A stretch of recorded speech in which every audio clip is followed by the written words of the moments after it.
Hey, ladies and gentlemen, it's Peter Kinch calling here, and we are ready to go with our part 6 of our webinar series. So welcome on a bright, beautiful, sunny night here in Vancouver. It's absolutely gorgeous, so I hope you're having a fantastic night wherever you're dialing in from. And first and foremost, I'd like to welcome Andrew McLeod, the Chief Strategic Officer from Rentmoola. Andrew, how are you doing tonight? I'm great, thanks, Peter. You can't beat the weather today. Yeah, no, that's for sure. I always joke with people when they they go on holidays in Vancouver. We have 9 months of rain, and we finally get absolutely gorgeous 30-degree weather, and somebody goes away on holidays. It's absolutely insane. I actually have family coming in town from the UK this weekend, and every time they come here, it's sunny, and I keep telling them, no, it's a lot more similar to the UK than you know. Well, if you're a realtor, that's the best time to sell real estate to offshore people, but of course they have to pay a 15% tax now. Hey, that's a different topic. Anyways, listen, talking about real estate, talking about Rentmoola tonight, a couple of things. First of all, for everybody on the line here, Andrew, maybe flip the screen. Let's start off with our disclaimer, because I think it's important that we clarify this right up front, that this is a webinar we're doing, and I'm absolutely thrilled to introduce Andrew and learn more about Rentmoola and what that opportunity is for both from a curiosity perspective and from an investment perspective. But again, before we start anything, it's very important to have a legal disclaimer that this presentation tonight is purely designed for information purposes only and is not considered to be a solicitation for investing. If you are interested in any form of investment, it must be first and foremost, you must read the offering memorandum, the subscription agreement, and also sit down with myself to sit down and determine whether any investment of this nature is suitable for you or not. That's critical. You can't just turn around and say, hey, that sounded really great, I want to throw a bunch of money at it. Any forward-looking statements such as, any claims that Andrew may or may not make about future potential are just hypothetical claims. Obviously, any past performance is not indicative of future performance. So, Andrew, I think we've covered off the disclaimer properly, have we? Oh, you nailed it. There you go. Yeah. You always got to cover off the legalese of this. So now that we've covered off our legal responsibility to the Securities Commission or anybody else who's listening worried about that, we've covered that off. Now let's just jump into this. Andrew and I have been chatting back and forth for a little while, and I've just enjoyed getting to know you a little bit more about your company. I think it's really exciting what you guys are doing. So 2 things. I just want to start off. Give everybody on the line a quick, take 1 minute and just say, what the heck is Rentmoola? That's a really great question. I mean, Rentmoola was born out of the idea of making paying rent rewarding and awesome. It's something that we do every single month. Most Canadians do or have done it every single month of their lives. And it's so boring. We're using such an archaic way of paying. So what we did is we've strived to eliminate the check and replace it with the things that you use most often. I imagine most of the people on this webinar, the majority of them don't have a checkbook on them right now, but statistically they probably do have 2 credit cards and a debit card. So what we've done is we've allowed them to pay their rent online from any internet-enabled device, and then for landlords and property managers, we've provided a seamless way of allowing them to collect rent across their entire portfolio with bank-level security. And now there's no more taking those checks, manually entering them into the accounting system, waiting 5 days for them to clear. Tenant sets up Rentmoola, the payments come in on the 1st of every month, so we're really improving cash flow, and we incentivize tenants to pay on time through our Rentmoola Perks program.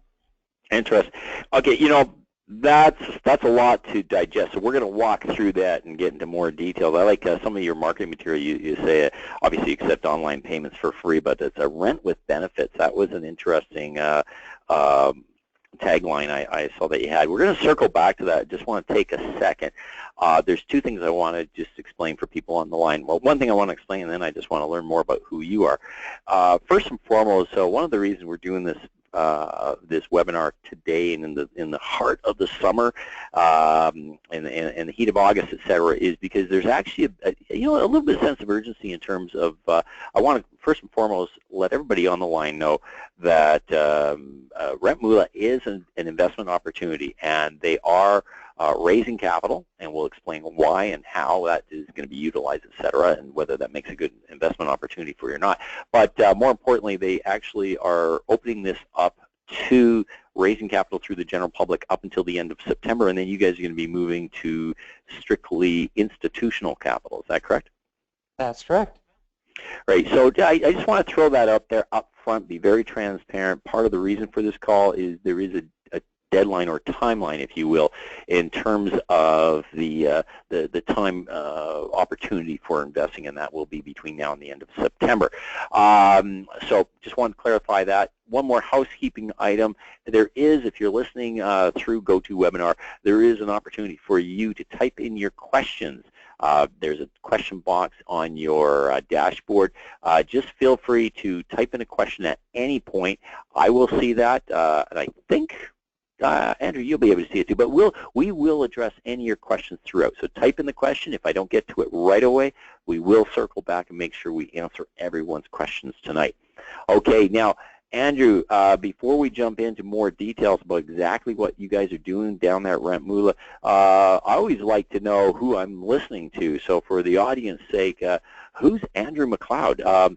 Give us a little bit of background on who you are, other than the Chief Strategic Officer. And I think it's, Andrew, it's been great. You and I have been chatting back and forth, and I found some of your background is very fascinating. To start with, and I'll give you a little bit of an intro here, and then I'll let you explain your history.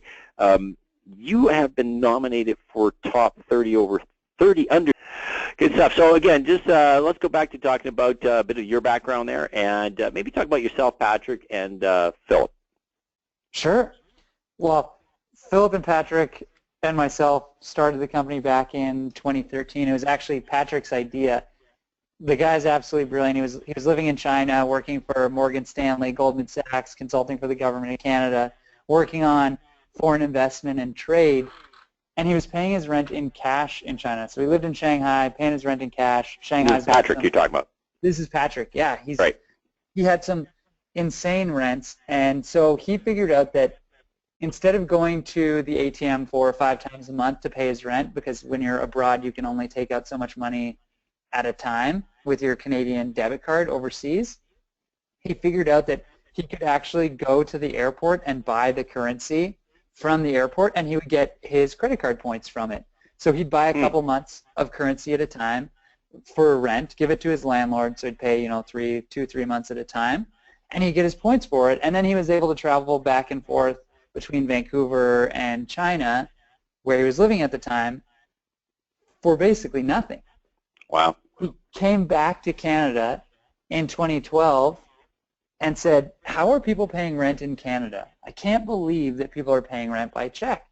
And his brother Philip, who's been a pioneer in the digital media space, managed development teams for his whole career pretty much, he said, Patrick, we got to come together and we got to build this idea.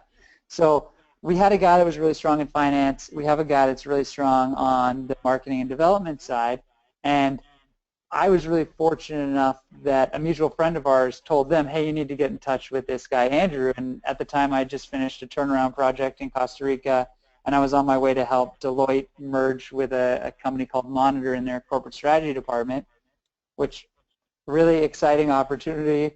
In hindsight, not nearly as exciting as what I ended up stumbling across with Rentmoola. It's funny, my dad worked for Royal Bank of Canada for 30 years, and I told my dad, listen, Dad, I'm not going to go work for Deloitte. I've got this big paying position. I'm going to go volunteer for a startup. And and he's like, all my funding of your education wasted down the tube. Not again. Well, actually, my dad always called me the wild card, because when I was in my first year of university, I had scholarships, and then in my first year of university, I started a company, and I sold it in my second year of university. So when I sold my business in my second year, it was towards the end of the school year, and I said, I called my dad and said, Dad, I'm going to buy a house. And he said, how's that possible? You don't have any money. And I said, well, I stumbled across a couple $100,000 and someone wanted to buy my business. Thus the nomination for 30 under 30. Well, yeah, well, it was. Truthfully, I think part of it was luck and some skill in right place at the right time. So that's actually how I got into real estate, and so that paid for my tuition and all that kind of stuff. And I actually went on to sell another business, and the life of an entrepreneur, it's you go up, you sell a business, and then when you're in your 20s, you go away for a little while, you think about what you did right and wrong, and then you start another one. And so although my dad said you're absolutely crazy, he knew that there was kind of a founding in there, and we had a really great team to start off the company, and we brought people on to surround us, guys like Owen, who is a public practice accountant for close to 10 years, an entrepreneur himself, worked in property management and accounting. Todd Bailey, who was involved in a whole bunch of really great companies, arguably one of the best developers in Vancouver. Evan, who was a top 5 under 30 at Cushman & Wakefield, knows a whole bunch of people in the property management space. We started this company, we put all these people together, and that's what led to the explosive growth. Wow. Okay, great. That's a pretty impressive management team. It comes across as a lot of sharp young minds coming together and powering through and putting together an impressive company. So let's jump into what is the company. I mean, obviously you're talking about paying rent online, paying rent with a credit card. I mean, the first thing that comes to my mind is, well, can't people do that already? I mean, if they just go on and just do direct deposit, and I can pay, transfer my money from my bank account to my landlord's bank account, I could avoid using checks that way, couldn't I? In some cases, yes, for sure. For us, it's all about managing that payment between landlords and property managers. So our average landlord has about 1,000 apartments. So if you were to just send the money through, say, online banking or an email money transfer, yes, those options are available, but the landlord or property manager would have no idea where that money came from. With email money transfer, they'd have to remember a password for every single person. You've got, on average, about 1,000. We have clients with 48, 50,000 apartments. So those wouldn't really work. So check was always kind of the most convenient. That in the industry is really slow to change. They like that predictability of having those post-dated checks say, I'm going to get paid every single month. And there's also a cost to accepting other types of payments in their mind. So what we did is for the tenants, we built a way that they want to pay rent. So a convenient way for them to pay rent online from anywhere in the world, whether they're sitting on the beach in Mexico or right at home. They can pay their rent on any internet-enabled device, and they can make other payments too. They can pay for their utility bill. Maybe they have some damages they have to pay for. Peter, you and I throw a big party, put a few holes in the wall. Maybe we have to pay for some damages. They can pay for that sort of stuff, and they can pay with their credit card. So this is really convenient for when someone has a damage deposit or something like that. Kind of funny stat: 45% of Americans actually finance their first and last month's rent, which is pretty crazy, where this would give them the opportunity to put it on their credit card and pay it when they get their next paycheck. Arguably that's financing it too, but nonetheless they're already doing it. Just a really good point here, by the way, for everyone listening. Rentmoola is not just it's a Canadian-based company, but the majority of your business volume is coming from the States, is it not? So right now, the majority of our business is in Canada. Okay. Just by purely nature, like a giant tornado, we've sucked up all the largest landlords and property managers in Canada, but we're growing faster in the States month over month than we are in Canada, and that's because we're starting to get to that terminal velocity in the States as well. A lot of our leads in Canada are coming, they're inbound leads, they're not outbound leads anymore, because most of the industry in Canada knows if you want to accept online payments, Rentmoola is the place to go to. Right, gotcha. So we'll circle back and explain more about the opportunities and the growth and potential, and of course that's part and parcel why you're raising capital, right? Exactly. Yeah. So again, let's go back and maybe help me through this, because I just want to break this. A lot of the people listening are probably landlords. Most of my database, my clients are real estate investors themselves, so they're going to understand the whole concept. They're landlords. They receive checks every month. It's interesting when you think about it. Most people think in terms of receiving rent. Your tenant pays with a check, but a lot of tenants are millennials, and a lot of millennials don't even know what a checkbook is these days. It's totally true. I mean, Peter, your kids probably have never written or received a check in their entire lives. Mm-hmm, and for sure. They may never. Yeah, except for Grandma at Christmas time. Grandma still sends them a check. And they go, my son's had one check from 2 years ago sitting in a drawer in his bedroom for 2 years because he doesn't know what to do with it. Exactly. It's crazy. I mean, how little the next generation is interacting with checks, and that's partially by design. The government of Canada, for example, is trying to eliminate the check by 2020. So that form of payment will no longer exist by then. And for landlords and property managers, it's been a struggle to get away from the check, because there's something about the property management industry. It's arguably the oldest industry known to man. Ever since there was land, there was someone that owned it, and having that somebody who rented it. Exactly, and having that check was something that said, okay, this check is worth something. But as things have evolved, the property management industry hadn't evolved at the same rate. So what most people don't realize is the cost of actually accepting those checks. You think, okay, I have a check. All I have to do is run over to the bank, enter it into my accounting system, and then the money's in my account, where really you have to wait for that check to clear, and that can take 5 business days, sometimes more. You actually have a 90-day window for someone to dispute a check. Check fraud is way more prevalent than any other type of financial fraud, believe it or not. So when you're using a system like Rentmoola, you can accept and manage payments across your entire portfolio using something that gives you a higher level of security. It's way harder to forge a credit card than it is a check, and it's also way harder to steal a credit card and use it for your apartment, because surprise, we know where you live. Yeah, exactly. It's one of those things where you can get, and this works with debit card or ACH or direct debit. We also have bill pay directly from your bank account, so a tenant can log into their online banking, select Rentmoola as a payee, enter in their tenant ID, and boom, the payment's made. So with this, it allows the transaction to go directly onto the general ledger of the landlord or property manager's accounting system. So they're not actually having to enter it into the accounting system. And on average, we know 5 business days sooner than they would if they received a check, if that check is going to bounce. So with credit card and wow, that's a really good point. I just had 2 checks bounce last month from the checks that I received from tenants in Edmonton. And it took me, here we are the 17th, and we're still trying to get money. That should have been paid on the 1st. Imagine you knew on the 1st. This is one thing that's really cool. You know on the 1st that it's not come in. You can follow up with them. Our system follows up with them automatically because we have an automated collection system to make sure the tenants know that they're in default.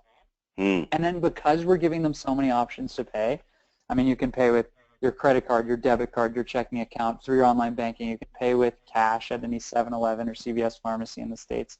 Because we're giving them so many options, the likelihood of default is way less. And you're also, when you're reducing those defaults, you're increasing your tenant retention, because the things tenants hate the most, besides deficiencies in the apartment, is being chased for rent, because it doesn't feel good to not have enough money. It doesn't feel good to have to ask your landlord for an extension. And for the landlord, you're improving your cash flow here, so it makes the whole relationship a lot easier. I mean, most of the people on this call know that the hardest part about being a landlord is making sure that the money comes in and that the place is in good shape. Well, if you get good tenants, you have great retention, you're not going to have vacancy rates, you're going to have great cash flow. And you know who really likes the sound of that is the mortgage brokers. Yeah, exactly. Because of course we can help with your financing if we know that we can show consistent cash flow. Now, a lot of the people on the call are going to be sitting here saying, okay, I kind of get that I've got one or two properties. I could envision if or maybe they say, well, I don't really need that. I've only got 4 tenants. I can handle my 4 tenants. I think from a business, so there's two things. You might be listening to this and thinking of you personally utilizing Rentmoola for your 2 or 3 or 4 tenants. But now let's take a look at this from a business model perspective. Andrew, give me a sense of some of the larger landlords that would be using this, and I'm thinking like Centurion REIT, for example. Now, walk me through where Rentmoola would be a very beneficial tool for a landlord with thousands of tenants. That's a great question. So with the landlords that have larger property managers, Deloitte actually is the accounting company or the auditor for a lot of these major landlords and property managers, and they estimated publicly that it costs between $15 and $25 per check that a landlord or property manager processes. So, you know, wow. You take so someone that's $15 to $25? $15 to $25 per check they process, and that excludes checks that go into collections. So once you get into collections, you're talking about, well, you guys know as well as I do, you can be looking at whatever it costs to go into mediation with the tenant, go to the Residential Tenancies Board, all that kind of stuff. It costs a ton of money, where if you can avoid it, then that's really great. But just the cost savings alone when it comes to the manual data entry and the clearing times, you're looking at, I mean, someone with 10,000 apartments, I mean, that's a big figure every single month. I mean, 10,000 times 25 every single month. It's 250,000. It's huge. It's massive. I mean, you look here in Vancouver, you go to the Bentall Kennedy office here in Vancouver, and they have 25 junior accountants that they call controllers that are manually entering in payment data every single month. Wow. Now, I mentioned Centurion. Did you guys not, am I accurate? I don't want to put you on the spot here. Did you recently do a deal with them? We did, yeah. So we did a deal just a couple months ago with Centurion, and we're going to be rolling out to all their properties shortly. So we had a pilot going, and it looks like we're going to be rolling out to all their properties in September. We're doing some. And how many really properties cool is that? versions. I think they have 10,000 apartments. Right. So clearly, if you're saving costs on checks for over 10,000 apartments, that's a significant increase to the bottom line. Exactly. You look at some of the other clients, like Cap REIT, this is Canada's largest publicly traded REIT, our largest client by volume for sure. They have 48,000 apartments. Now, you find that there's a lot of, now on the U.S. side, let's touch base really quickly on the size of the potential market here in the United States. And I'm just thinking from property management companies, there's clearly an advantage to them. And I want to circle back to the benefit to the tenant. But just while we're talking about the tenant, the benefit to the landlord, what's the potential market size of this opportunity? The market is huge. I mean, there's 43 million renter households in the United States, or there was in 2015, that spent $535 billion on residential rent alone. That's just in the U.S. and just residential rent. So we process payments for condos, we process payments for commercial, industrial, we process payments for a whole bunch of different segments, vacation rentals, all that kind of stuff. And just one segment, and I'd say this is our primary segment, is a $535 billion market in the U.S. alone. It's about $65 billion in Canada, which is still a massive market. And the number of people renting every year is growing really quickly. So our sales pipeline is absolutely massive. When you look at the U.S. opportunity versus the Canadian opportunity, not only is the market 10 times bigger, but some of the landlords or property managers are 10 times bigger. Our biggest property manager in Canada is 40-some thousand units, Cap REIT. The client I talked to today has 193,000 apartments, and I think they're number 3 on in the top of the landlords and property managers in the U.S. And that's just part of the massive pipeline that we have built in North America to close in the next year or so. And Wow. the market's super greenfield too. In Canada, 90% of renters are paying their rent by cash and check. In the U.S., it's about 70%. So it's $350 billion of people that we're going after that don't have any kind of other forward-looking solution. What percentage of that market do you need to secure in order for your company to be considered a huge success? Well, to give you an idea, the market is about $500 billion. Our biggest competitor that is probably going to IPO, and it's estimated they'll IPO for between $4 and $6 billion sometime in the next 12 months. They're processing about $12 to $15 billion a month. So only 6%? A small piece. Exactly. So about 6% gives you a valuation that's that big, and they're only in the States. They really only focus on certain markets in the States. When you look at this as a global opportunity, I mean, you look at places that you might never even think of, like on average, the highest rents in the world are in Singapore, and almost 100% of those rents are paid by check. Holy cow! That's amazing. Okay, let me ask you this. Let's just pause on that one for a second. Okay, we've established the market is huge. We've established that this is a significant benefit from a cost perspective to landlords, especially large landlords. Tell me why this is something that a tenant would be interested in, or what's the benefit to the tenant? Well, I think the number one benefit is convenience. I mean, the first thing that you look at when you're a tenant is how can I do this easily? I don't want to write checks. When you go into your landlord property manager's office, it's, hey, you can run over and get a certified check, a bank draft for your first and last month's rent, or you can just go on your phone and type in a couple of numbers and away you go. You can have your apartment, funds are guaranteed, we're happy, you're happy, and it's all great. So I'd say that's the number one. But I'd say close number two is about the perks. So when you look at paying with a check or internet or e-transfer, for example, you're having to pay $1.50 for an e-transfer. Our checking account service, so if you want to pay from your checking account, it is completely free to the tenant, and you get perks. So you get deals and discounts on the things that you use every day. For example, we brought on a new furniture company today. They're growing really, really quickly. So we promote that furniture company. You got a slide that shows that, don't you? I think I do. Yeah, well, just the perks for partners. There you go. Oh, we have a perks partner slide in this one. Oh yeah, here we are. There we go. So we've got some really great ones. I mean, everything from furniture to moving companies. We've got cleaning companies. Every tenant that uses Rentmoola actually gets a free clean. So in all of our markets, we partner with a cleaning company that gives our tenants a free clean of their apartment every year. Really? Okay, so just pause for a second here. Let me help you. I'm trying to understand this myself. So I'm a tenant, and I choose to use, or my landlord chooses to use Rentmoola. Yep. So as a tenant, would I have a choice of if the landlord says this is the way we're doing it?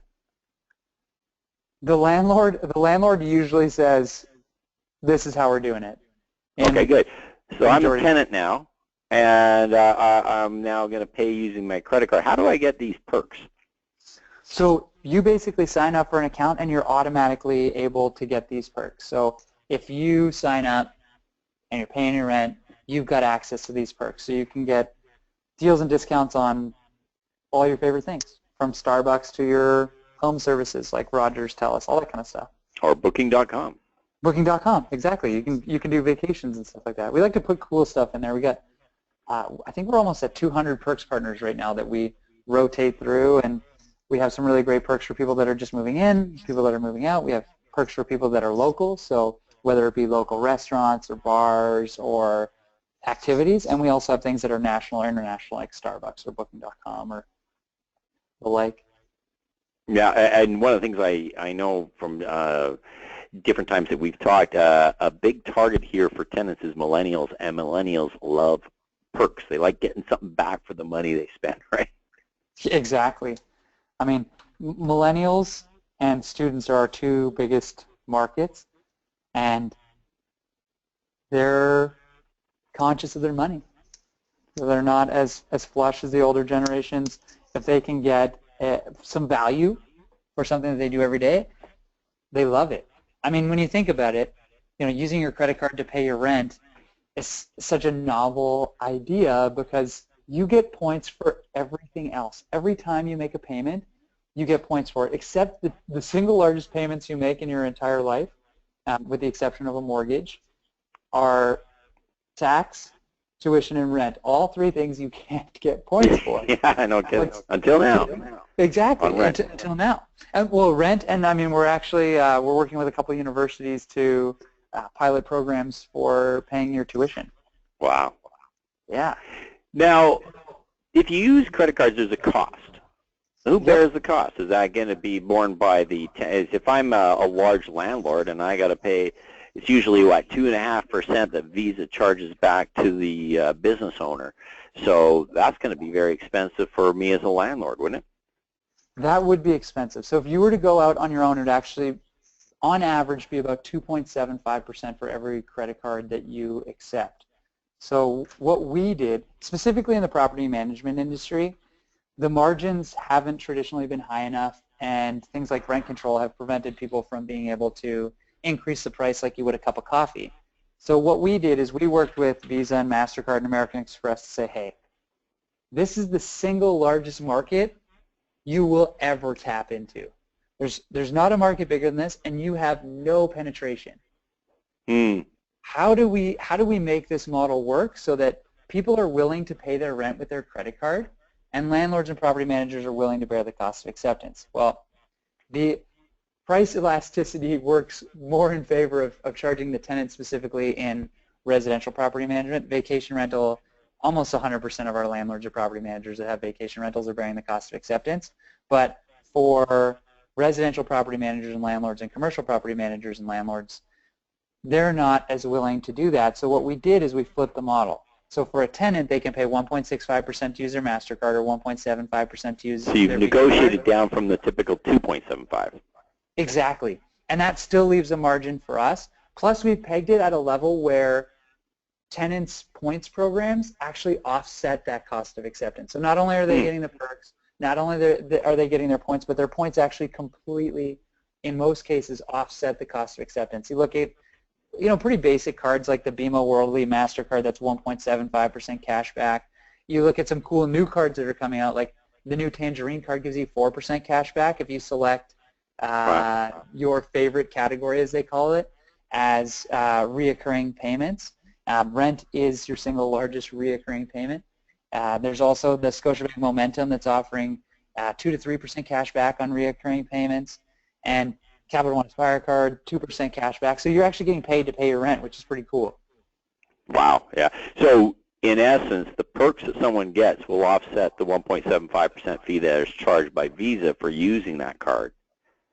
So Exactly. Have you found that for the most part you have not had a negative reception from the tenant users?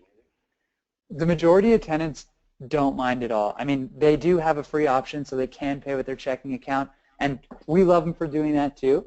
The tenants that we found, and this is actually really surprising and something that I didn't foresee. When we first started the company, we thought that we'd have a lot more people using their credit card as a form of bridge financing, when in reality we found that 90% of our payments actually come from high spend cards or cards with really high value rewards programs. So it's actually a completely different market than we thought would be using those cards, and it's growing all the time. So when we first started, we were getting a lot more people that were using their checking account or direct debit or from their bank account, and now we're getting more people that are shifting towards credit card. And we also see spikes during certain times of the year because you can change your payment method. So we'll see usually in the summer and around the holidays, around Christmas time, we see more people use their credit card than the rest of the year. There you go. Interesting. So that makes sense. Okay, so there's some benefits if you're using Rentmoola as a tenant. You're getting perks. You're paying extra on your credit card, so there's a 1.75% increase to your rent effectively, but that's effectively offset by perks and benefits, which we know the millennials really love using. The other thing that's interesting, and I heard this statistic, and I'm sure you have some information to back this up. I was talking to another friend of mine who's doing a project down in the States working with people in the restaurant trade. He's creating a software for that, et cetera. But one of the things he mentioned is that there's a significant percentage of Americans, in particular, if you're talking about the United States, there's lower income earners quite often don't even have checking accounts. It's true. Do you guys have any statistics on that? So 25% of renters in America are underbanked. So either don't have a checking account or don't have access to banking, which actually it blew my mind when we first moved into the States. And so we developed our cash platform where tenants can pay their rent with cash in a CVS or 7-Eleven.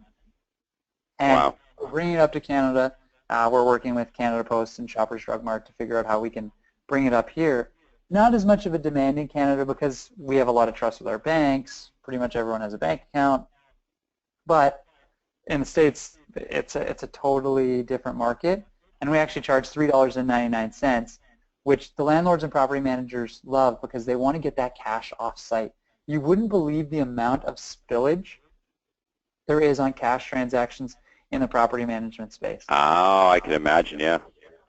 It's unbelievable. Especially if I have 20 different apartment buildings and then I've got 20 different property managers that I got to track down for my rent checks every month or cash. Exactly. Well, exactly. And then Peter comes into the office and says, "Here, Andrew, here's $1,000 cash. How do I know that it's not 980 or 960? You know, I counted it, but you know, when I put it in the safe, you know, I guess $40 was missing. Like, I better go back to Peter and ask him for $40 more. It's really hard to track that paper trail. And in the property management industry, typically, especially when you're dealing with these big guys, you have these big organizations that aren't necessarily hiring the most qualified people because you know, they're not paying a ton of money to these resident managers or some of these people collecting the money. So I'm visualizing somebody sitting in an office in Phoenix collecting cash payments on apartment building right now. Exactly. Yeah. Listen, you know, we've talked about why this makes sense for the landlord, why it makes sense for the tenant. We talked a little bit about the perk program. I like that. What I don't know, if I was thinking of investing in your company, how do you guys make money? That's a really great question. So we kind of talked about the payment processing side, which is, on average, I'll kind of give you an average transaction. So if someone's paying in cash, we charge $3.99. We take about half of that, and the rest we pay out to our suppliers. So you know, the CVS Pharmacy, the 7-Eleven, the network, that kind of stuff. On credit card, we make about a third of the transaction. So on an average credit card, and I could talk for days on interchange, but basically, depending on what card people pay with, will depend on what Rentmoola's cost actually is. That 1.65 and that 1.75 covers our costs for any credit card with a margin, but if a student's using their student credit card, it'll cost us less than 1% to accept, where if somebody's using, say, a black card, so you know, you're an RBC private banking black card, you're getting a ton of points, that's going to cost us more like 1.5%. So on average, we make about 30%. In student housing, we see a lot more student cards. So of that 1.65% or 1.75%, we're taking 65 or 75 basis points. The nice thing about MasterCard, because they're the preferred card of rent, they actually pay us for that discount. So they want more volume, they pay us. It's really nice. The next area where we make money is through loyalty. The best example that I can use is in our Moola Perks program is TELUS. So if you want to sign, you become a renter, TELUS is going to say, Peter, welcome to Rentmoola. We're going to give you 50% off your TELUS bill for the first year. You don't have to sign a contract. It's actually usually about 40%. It's usually between 20 and 40%, depending on the time of year. Certain times they want to get more people in, they'll up it. And with that, you get in, you're getting 40% off. It's a deal that's not available anywhere else. TELUS is benefiting because their cost of acquisition for a home services client is about $800. And we know, we're the first people to know, we know before a landlord or property manager does that their tenant's going to move in, because the first thing, you need consideration for a contract. So the second that you pay your damage deposit or your first and last month's rent, that's consideration. We know you're moving in somewhere. All right, right. That's great intel for these Perks partners. So TELUS actually pays us. So every time you sign up for a service, TELUS gives us $25. For other services, we get a percentage of the lifetime value of that customer. So for example, Booking.com gives us 7%. We have a mattress company that gives us 15%. They all give us different amounts based on the timing and the value that we can provide to them. So companies actually compete for who gets in our, we call it a welcome kit or a welcome email. So that's the first email that goes to tenants when they sign up to say, welcome to Rentmoola, here's an opportunity to take advantage of the best deals on the things that you need before you move in, like your internet and your TV and your furniture and your moving and all that kind of stuff, and they're actually competing for that. So we get paid in that area. And then the last area where we get paid is on a freemium model. So for landlords and property managers, they can come, they can sign up for Rentmoola, there's no cost, but if they want to add an extra bank account, so say you have 2 buildings and you want 2 bank accounts, you have to pay, your first bank account's free, but the second bank account you have to pay $10 a month for that bank account. If you want invoicing tacked on, you'd have to pay another $5 a month per account for that. Things like that help add up. So we have landlords and property managers that are paying as little as $10 a month and some that are paying as much as $1,000 a month, depending on the size. We also charge for integration. So if you want a custom integration into an accounting software that we don't work with or one that's not plug and play on our system, the cost for that's $1,500 as a setup fee. Right, and landlords will pay that because they see the other ancillary benefits. Exactly, and it's way cheaper than changing accounting platforms. Yeah, no kidding. So okay, so go ahead.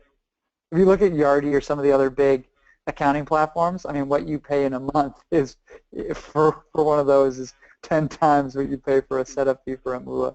Well, you know, and again, this person sitting there listening to this with 2 or 3 properties goes, well, that wouldn't make sense. But if you're sitting there and you're a large REIT or you're a large property management company in the United States with tens of thousands of units, this makes total sense.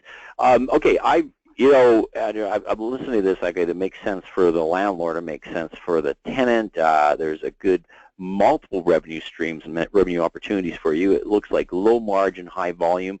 Ultimately, if I were to summarize this, if you guys can create the eyeballs and the subscriber base, if you will, there's no shortage of companies that say, hey, can we have a piece of that? That's kind of how it works, right? Exactly. Yeah. Exactly. So I guess the next thing would be, again, if I was looking at this and say, okay, that sounds all good and great. Tell me a little bit more of how this translates into growth for your company. If I was looking at this from an investment opportunity. That's a great question. So I think the best way to look at it is through our pipeline in the U.S. In terms of where we are in a bunch of different stages of the life cycle of property managers, we're raising money to really grow. And just looking at the U.S. alone, we're in discussions with 1.7 million landlords and property managers that represent 1.7 million properties. And that's not even close to the whole market. These are people that we're in talks with. Now this is a global opportunity, and those properties alone that we're talking to represent somewhere around $108 million a year in annual revenue based on our numbers now. And we're growing our margins, we're growing our lifetime values. Every day we're coming up with new ways to help improve the experience for the tenant and the landlord and make a few extra bucks, because you add value, you got to make more. So right, yeah. The opportunity here really is that given our size today, we're a stable company and we've got a great business, life is good, but if we want to be that global opportunity, we need to raise money to get to all these 1.7 million apartments that we're talking to. We need to build our sales team.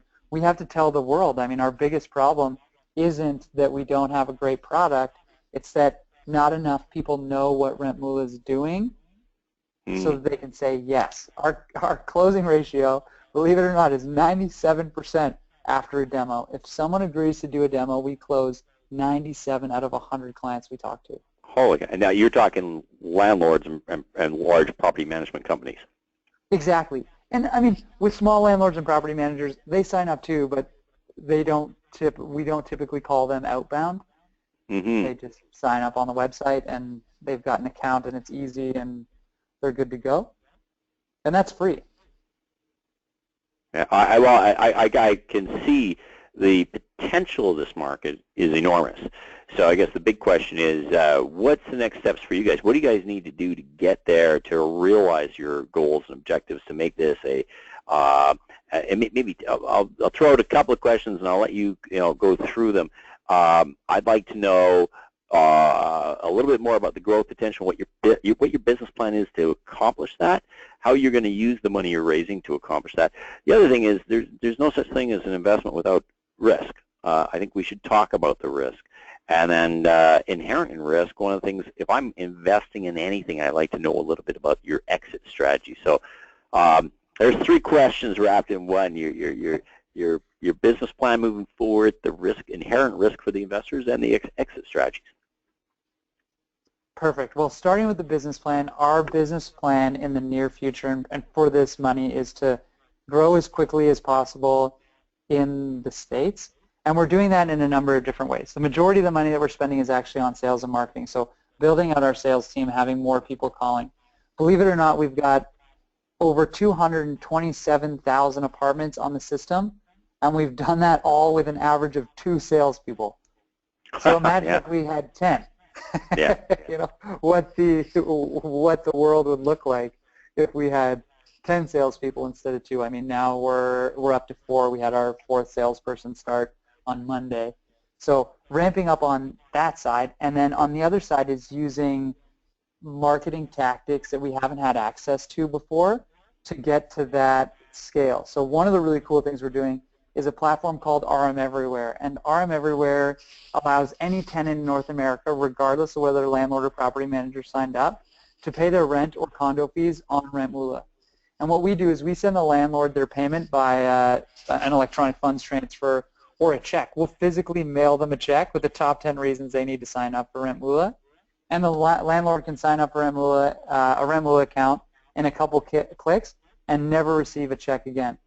It's really a brilliant marketing strategy because you're taking somebody that couldn't use the system, you're monetizing them, and then you're marketing to their landlord or property manager, who now knows with 100% certainty, I have tenants that want to use this platform because they're sending me money through it.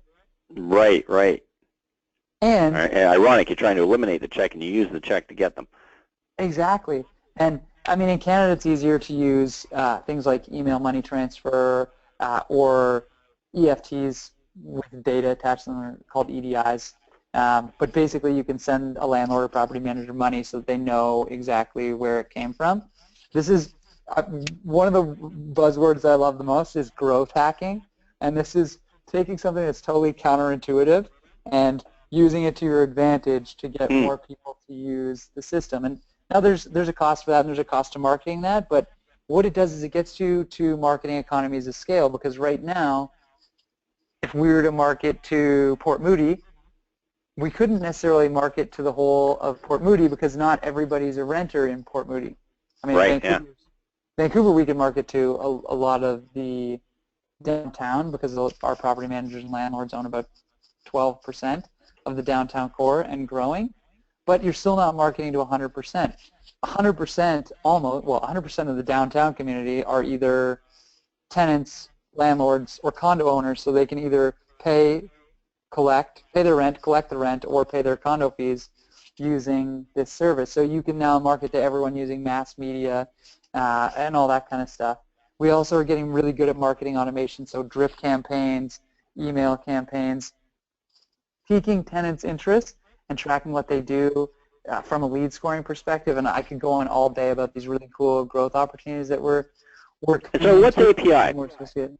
The API is another great product that we launched recently. And some of you may have seen it in the news. We launched with a company called Rentler, which is the largest internet listing service for properties in Utah. So believe it or not, when you list a property in Utah, you don't use Craigslist, you don't use apartments.com, you use Rentler, which is owned by a company called KSL, which is the biggest media outlet in Utah. They have 3 million users on their system that are now able to pay their rent through Rentler, which is using the Rentmoola API. So it allows you to white label our platform and gives us scale on without having to actually log into Rentmoola. Really cool. Oh, fantastic. So that's where a lot of the capital that you're raising is going to go to create marketing and products that can, rent everywhere, API, et cetera, the ability to white label things. So there's capital that is required for that. What's some of the downside risk here? On one hand, I could think of, somebody might sit there and say, well, wait a second, I'm really not a big fan of the fact that you're encouraging millennials to pay their rent using credit cards. We're trying to get millennials to understand not to use credit and debt. Some people would have that concern. What's the response on your end on that? My response is the government lets you pay for liquor with your credit card. Fair enough. So we're not promoting the use of credit card specifically for debt. I mean, we're not in any way promoting a payday loan or anything like that. This is specifically a way to pay your rent in a convenient way for people that it makes sense for. So, higher end renters, we purposely don't target low income housing because that's where you get into more fraud, more people that the banks like to call revolvers, which the banks love, but we're not really into that. From a risk standpoint, I think that we have a company that's stable now, and I don't see too much downside. For our investors, my friends and family are all invested. I'm personally invested, years and tons of friends, family, and personal money into this. And based on, we get offers all the time from people trying to buy us. Based on everything that I've seen, there's not much of a risk of the company going to zero. If it did, there would be a lot of really, really mad landlords and property managers because this system is being used by a lot of the largest landlords and property managers in Canada and the States. So from that perspective, I don't see much. I think our biggest impediment is getting to that 10, 20x. Our goal, the minimum for me personally, is to see the company get to a $250 million US valuation, because that's the point where companies like PayPal, who we've talked to, one of our advisors sold a company to PayPal for $1 billion not too long ago. That's where they start to look at us, and actually their head of M&A said, Andrew, when you hit a $250 billion valuation based on this equation, you give me a call because I want first dibs. And I think on page 14 and 15 on your slides, you've got some growth projections there, correct? Yeah.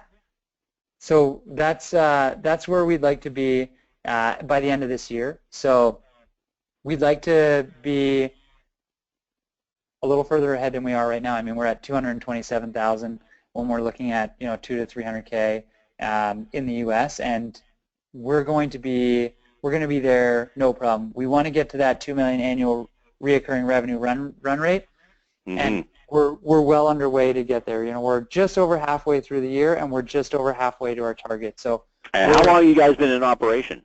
We've been in operation now for 3.5 years. We started in. And how many years in the United States?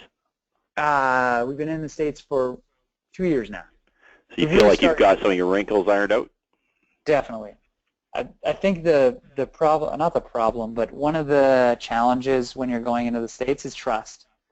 You're a Canadian company, sure you're doing well. We had the same thing in Canada where you had to build that trust. You had to show people that you were going to be around.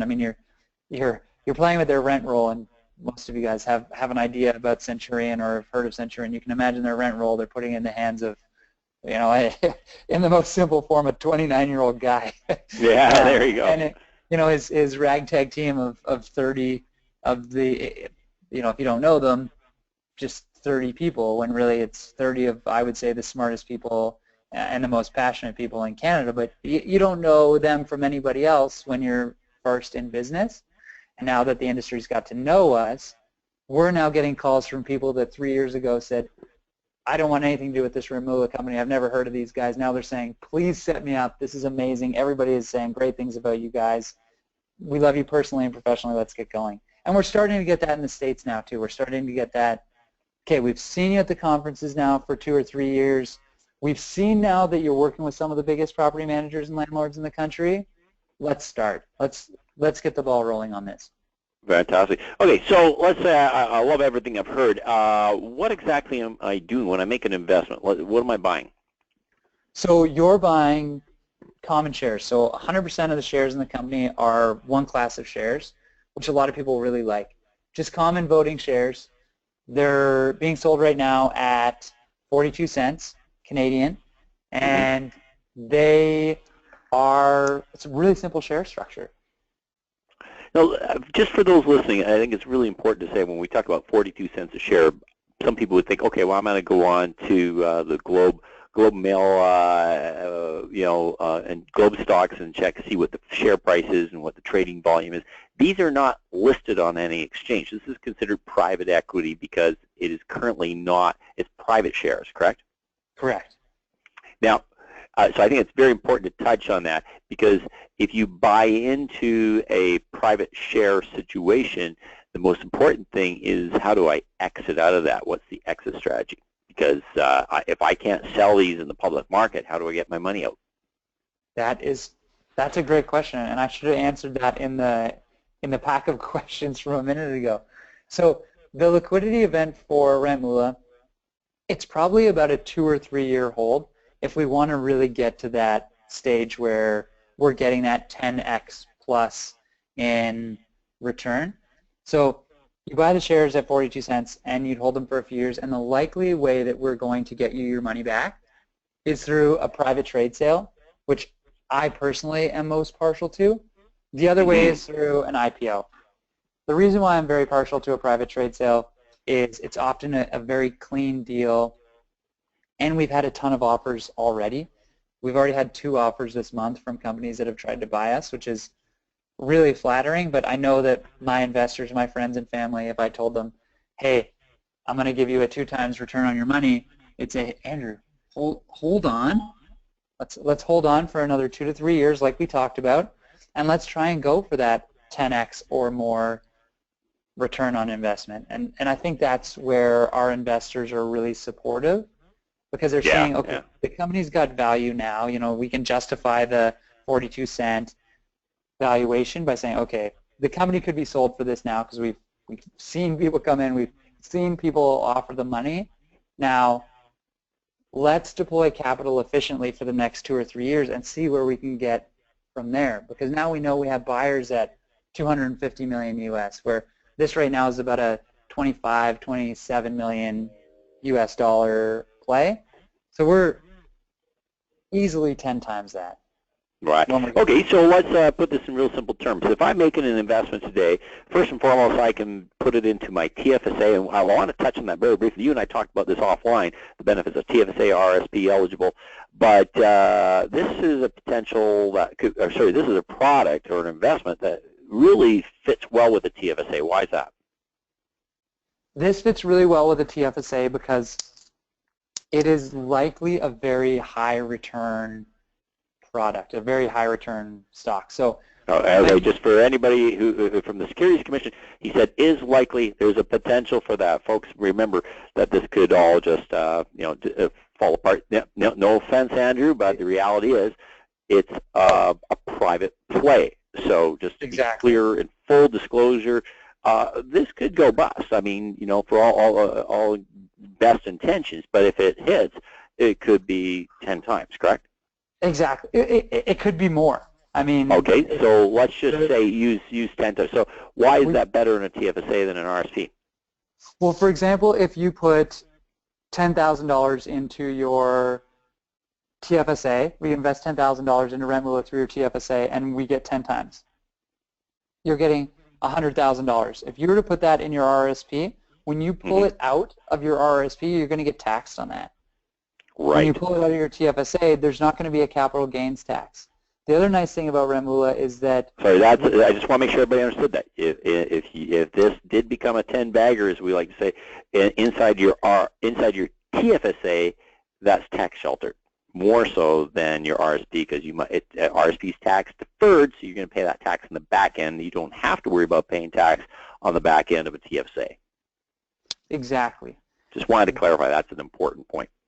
The other reason why, I mean, I personally, and I'm not a financial advisor, that's all you, Peter. The other reason why I personally wouldn't put it in an RSP is that we do qualify for the lifetime capital gains exemption, and that helps protect you from capital gains tax because you've invested in a Canadian-controlled private corporation. So similar to a TFSA, as long as you haven't used that lifetime capital gains exemption yet, you've got up to $800,000 of protection. So say you've contributed your limit to your TFSA, you're still going to get that protection from those capital gains tax, where with your RRSP, if you put it into your RRSP, you're going to be paying that as income. So even if you left it out of your RRSP and there was no lifetime capital gains exemption, you would be getting a capital gain which is taxed at a lower rate than income, like it would be if you pulled it out of your RRSP.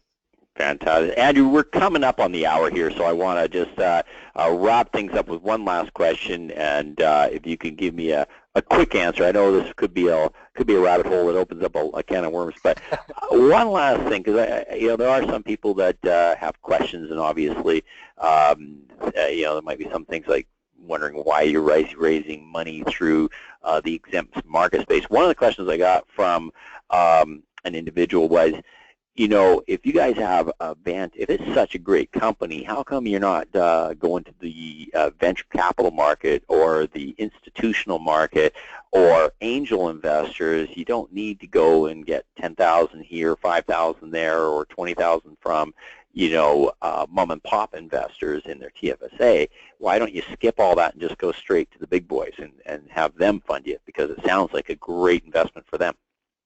That is a fantastic question, and we've actually done this by design. So when we first started, we found that a lot of people that wanted to invest in Rentmoola were actually customers. So we needed to create a way for our clients, our landlords and property managers, to be able to invest, because your best customer is also your best investor. They give you honest feedback. They roll it out to the whole company. You get that feedback loop is second to none, and they support you like nobody else. So we wanted to create a structure where we raised money that way. So we did that early on. We decided to create an offering memorandum because one of our clients actually had asked for an offering memorandum. We found the exempt market somewhat by accident because of the way that we had been raising money, and we had all been in businesses that we had seen get too much capital too early, and that led to more problems and more dilution than any other way. So for us, we've raised money over the course of time so we can be hypersensitive to dilution and distraction, and that works well for not just the founders but our early investors, because they're not down to a level where they now own 0.0001% of the company because somebody came in with $100 million too early and bought the majority of the company. So that's why we've been doing it. So yeah, some people would say the venture capital is cheaper, but it's actually not if they want a piece of the pie.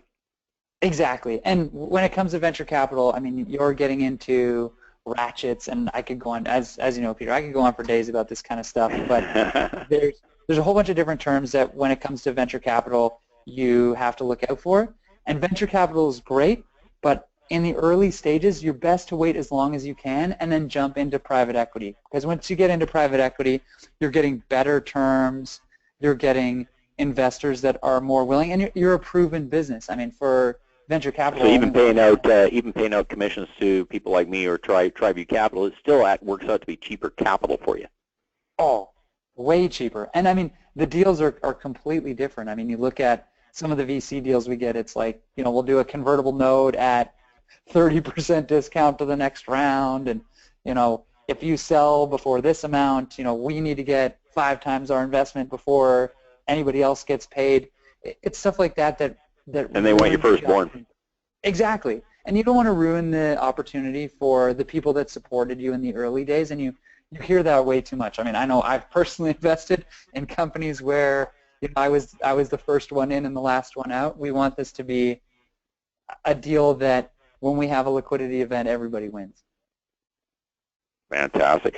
I think we could probably go on and on and on about this. There's probably more questions. I'm sure people have more questions out there, but I do promise people that we keep this to an hour. So I want to wrap up. And in closing, Andrew, is there anything else you'd like to share with everybody on the line in closing? Well, I'd just like to thank you, Peter. This has been fantastic. I really appreciate you inviting me on the webinar, and you're amazing. I can't wait to continue our relationship. Same here. I love it. I love what you've said. First and foremost, if anybody's got any questions, I did notice one pop up here. Sorry, current share price 42 cents. What is the share price history back a year or two? It may be because this is a private company. Those are pre-established prices. Just remember, folks, this is not traded on an exchange, so it's not like the share price fluctuates on an exchange. Is that a good quick answer, Andrew? Yeah. So I mean, our last share price was 36 cents, and before that, we were raising at 32 and 28 cents. So you raise in the private sector, you'll raise it at different price points in there. Let's face it. To be honest, if you choose to make an investment in Rentmoola, you are making the choice to say, hey, I like the story, I like the company, I like the individuals, and you're going to have to do that research and due diligence, obviously, and you're making a choice to bet on them, and you're putting your money on that horse, so to speak, and then it really comes down to that exit strategy, whether that's a company like PayPal comes in and says, great, you've hit that critical mass of the right number of users, boom, here's a check, you guys take off, we're going to take over, or you do an IPO, et cetera, et cetera. These are the things that might happen in the future, and maybe worth taking some of that TFSA money and throwing on there as a potential flyer, or you might just say, hey, I love this story, I think it's solid, I'm going to invest in these guys. Andrew, any last parting comments? If you know any landlords or property managers, my contact information is on the screen. We get the majority of our clients through referrals, and there's no better time than shameless self-promotion when you're on a webinar. There you go. Hey, Andrew, thank you so much. And remember, folks, before you invest in anything, it's critical that you do a gap analysis. Give me a call. Talk to me directly if you're interested in Rentmoola, and we will sit down with you and have a one-on-one conversation as to whether this is suitable for you and makes sense. Andrew, again, thank you very much. It's a pleasure to be chatting with you. I'm looking forward to working with you, bud. It's going to be fun. And folks, again, if you have any questions, please don't hesitate to call or email me in the future. Other than that, that is the part 6 of our webinar series, and we will be having another one in 3 weeks, and that will either be Mr. Don Campbell talking about real estate, or we might be talking about Espresso, which is a totally different company and concept. We'll give you guys an update on that. You will get that information via email. That's it. Thanks very much, folks. Hope you have a great night.